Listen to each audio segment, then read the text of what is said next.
Okay, so our last screencast in the energy resources unit is going to be about energy conservation. And hey, I think this picture right here says it all. The basic idea is by conservation, just think of it as improved efficiency, right? So less of your energy ends up in forms you don't want.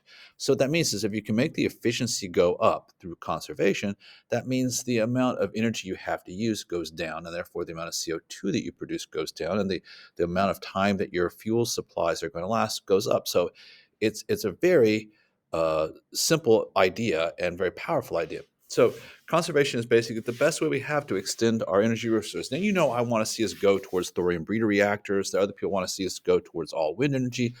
Regardless of what steps we take, we need to extend our fossil fuel resources to avert this catastrophe that I described was going to happen when we pass the peak oil, peak coal, peak natural gas. There'll be this rapid plummet, and society won't be able to sustain itself. So if we can conserve this, we can basically change these curves and basically flatten them out and extend them further and give ourselves the breathing space we need to develop the technologies that will carry us forward into many generations into the future. So here's what conservation involves. Basically, you can do it through changing personal habits of how you use energy. You can do it by having technological advances that help you improve your energy efficiencies, and you can use it through a process called cogeneration, which is really powerful and something they like to ask about on the test. So, first of all, changing habits.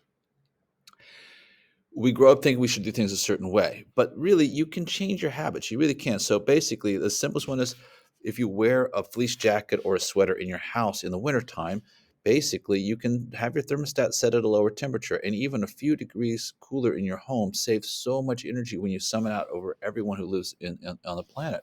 Another thing to do is just turning off lights and appliances when you leave a room. You're not in the room, why should it be on? And another one is using public transportation instead of driving yourself. Public transportation is way more energy efficient than driving a personal car, which most of us do, but that's something you can personally choose to do that's going to have a positive impact on energy conservation.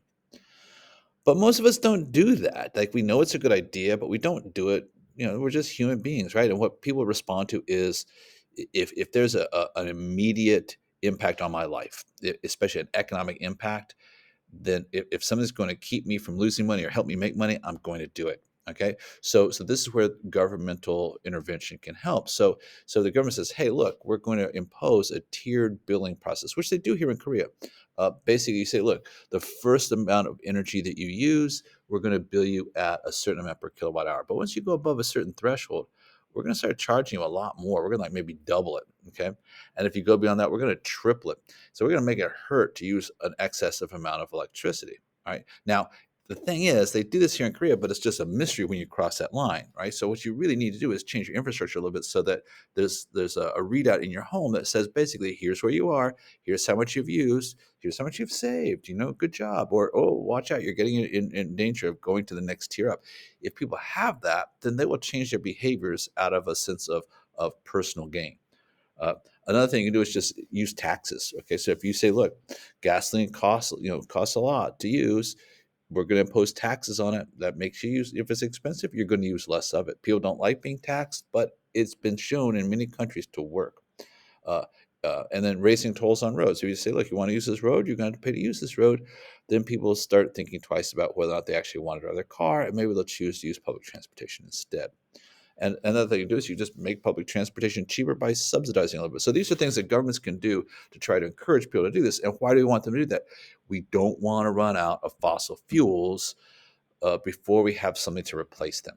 So we just need to spread it out, and this is an easy way of doing it. We can greatly extend our fuel supplies, not by finding new sources, but just by using less, by reducing the amount we waste. Okay.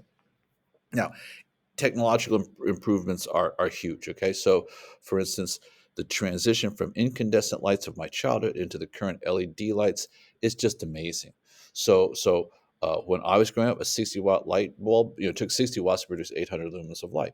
Well, now it takes 12 to do the same thing, same amount of light, but 5 times less energy. And lighting is a big component of where our overall energy budget goes.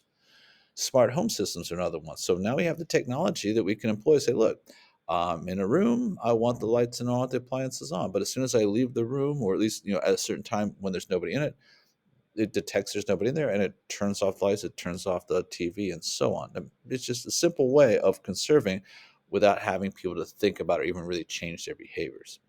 And then you can have things like smart glass that basically can automatically detect what the light level is, and shade the windows when the sun is in the sunny times in the summer, but let it in the winter. Electronic vehicles are a huge thing, all right, because a lot of our fossil fuel is going into vehicular transportation. And so EV vehicles, electric vehicles, are huge, and they get talked about quite a bit on the test. So uh, why are they advantageous? Okay, so first of all, understand they do use coal. That's not that they do use electricity, but the thing is, they are very efficient. That's what's so good about them. They greatly extend the amount of transportation you get out of a given amount of potential energy in the form of fossil fuel. So basically, if you touch a car, an internal combustion car, and you touch the hood, you'll find it's very hot, right? Because like basically like 90, 85, 90% of the energy generated by a car is just going to making the engine hot or the brakes hot. Whereas with these cars, much less of it does that. The battery gets a little hot when you charge it up, but that's about it. The other thing that's really cool is when you put your foot on the brakes of a regular car, basically you're taking all the energy of the car, the kinetic energy of the car, and there's friction with the brake pads, and it just gets converted into heat. So all that kinetic energy your car had that you use gasoline to get is just boom, turned into heat energy and wasted. Whereas when you do the same thing with an EV vehicle, a lot of what happens is the kinetic energy of the car is just used to drive the motor backwards. Now it's a generator, it's generating electricity instead of converting it to kinetic energy. And it's taking that electrical energy and storing it in the battery. So basically, you put your foot on the brakes and you recharge your battery instead of just generating a lot of waste heat. But do understand, it's true that there's nothing coming out of the tailpipe of these cars. There's no pollutants, there's no carbon dioxide. But don't kid yourself, you still have to generate electricity in order to charge the car. And that means you're going to be burning coal, if that's what you're using to make your electricity, somewhere else. So you're still putting carbon dioxide and NO2 into the atmosphere. It's just you're not doing it locally. I mean, it does make better air quality in cities, but don't think of it like it's not like a free source of energy that we're tapping into. It's still fossil fuel. Now there's hydrogen fuel. There's been a lot of push for hydrogen fuel. A lot of people want hydrogen fuel. And the thing with hydrogen fuel is, well, okay, so basically it does have very high efficiency, much higher than an internal combustion, because you're not burning the gasoline. You're basically using a fuel cell to release the energy through an electrochemical reaction instead of just a chemical reaction that converts it to heat. But again, they still produce CO2, so you've got to use electricity or coal to produce the hydrogen. So you're using a little bit less carbon dioxide, but you're still not avoiding that altogether. So let's just compare the efficiencies here, right? So I'm going to start at the bottom, work our way up. Okay. So a typical car like I grew up with, you get about 25 miles to the gallon. We're using American units here, miles per gallon (mpg). Okay, and the car can go about 375 miles before you got to fuel it up. And then the infrastructure is totally in place to fuel up cars. Duh, right? We've been doing that for 100 years. But now let's look at hydrogen. So hydrogen, look at this. You get like a 300% increase in the efficiency because the engine's not getting hot. It gets warm, but doesn't get hot. Unfortunately, they don't go as far.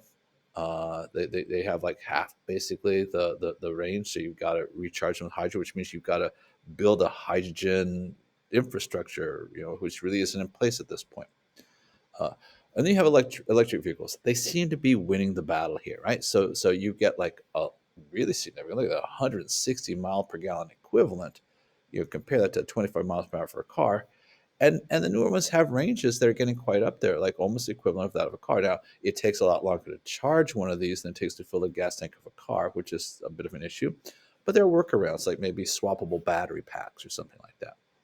It does seem like electric vehicles seem to be winning the battle here. And remember, what makes them good is their fuel efficiency. And the last thing I want to talk about here is cogeneration. This is a big one. And again, this is one that comes out quite a bit on the test. So cogeneration was also known as combined heat and power, or CHP. Basically, what you do is you vastly improve the energy efficiency of a power station by taking that leftover heat, and instead of sending it to a cooling tower, right? So basically 60% of the energy that's released in a traditional coal-fired power plant is just sent to a cooling tower, and you just let the heat dissipate, right? Because I've got it, I've got to cool the steam in order to get the turbine to turn. All right, so 40% of the energy is actually going out into. I just froze here. I hope I didn't freeze in real on you. But anyway, uh, but with cogeneration, what's happening is only 8% of it's getting lost to heat, and I'm taking that remaining savings part, and I'm using it to heat local homes and businesses. So cogeneration basically says, hey, why don't I just reimagine how I'm doing this and take that leftover heat and use it to heat homes that otherwise I'd had to burn electricity to do. I'm worried this didn't work, so let me pause this and see what happened here.